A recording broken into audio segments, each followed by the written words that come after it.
மோர் குழம்புக்கு ரெடி பண்ண போகிறோம். ஒரு அரை ஸ்பூனுக்கு கம்மியாக மிளகு, 1 ஸ்பூன் தனியா, ஒரு 3 மிளகா,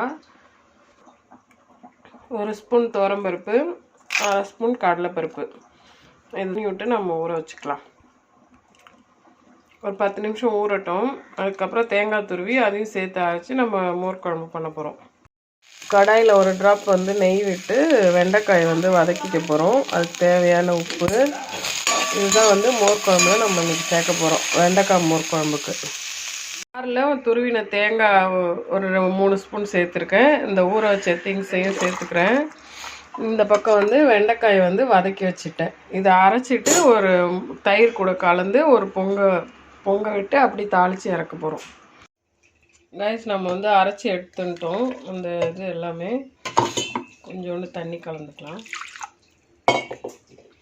இது கூட தயிரும் மிக்ஸ் பண்ணி லைட்டாக பொங்கி வரும் அடுப்பில் வச்சுட்டு. அப்போ தேங்காய் எண்ணெய் விட்டு தயிர் தாளிச்சிக்க வேண்டியதான்.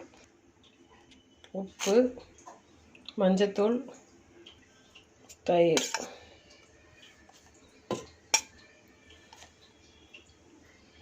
அவ்வளோதான். எல்லாத்தையும் மிக்ஸ் பண்ணிக்கலாம். இது நுரைச்சி வந்த அப்புறம் நம்ம வெண்டைக்காய் வேக வச்சு வச்சுருக்கோம் இல்லையா, வதக்கி அதை சேர்த்துக்க போகிறோம். இதில் நம்ம ரொம்ப புளிப்பாக தயிர் ரொம்ப புளிப்பாக இருக்குன்னா கொஞ்சம் பால் கூட சேர்த்துக்கலாம், நல்லாயிருக்கும். இதை இப்போ கொதிக்க விட்டுறலாம். குழம்பு நுரைச்சி வந்துடுது. அவ்வளோதான், இப்படியே இறக்கிட வேண்டியதான். ரொம்ப சுட பண்ணக்கூடாது. இப்போ நம்ம தேங்காய் எண்ணெய் விட்டு தாளித்து கொட்ட போகிறோம். வெண்டைக்காயும் இதில் சேர்த்துடலாம். நம்ம வதக்கி வச்சுருந்தோம் இல்லையா, அந்த வெண்டைக்காய். கடுகு, ஜீரகம், கருவேப்பிலை போட்டிருக்கேன். ஏன்னா ஜீரகம் சேர்த்து அரைக்கலை நான், அதனால் இதில் சேர்த்துருக்கேன். தாளிப்பில் சேர்த்துட்டேன். அவ்வளோதான். இது போட்டுட்டு மிக்ஸ் பண்ணிக்க வேண்டியது. ரொம்ப சூப்பராக இருக்கும் இந்த மோர் குழம்பு. இதே மாதிரி பச்சை மிளகா, ஜீரகம், இஞ்சி அந்த மாதிரியும் சேர்த்து பண்ணுவாங்க. வேறு வேறு மெத்தடில் பண்ணலாம் மோர் குழம்பு.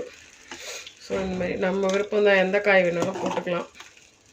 பூசணிக்காயில் பண்ணால் இன்னும் சூப்பராக இருக்கும். ட்ரை பண்ணி பாருங்கள். தேங்க்யூ.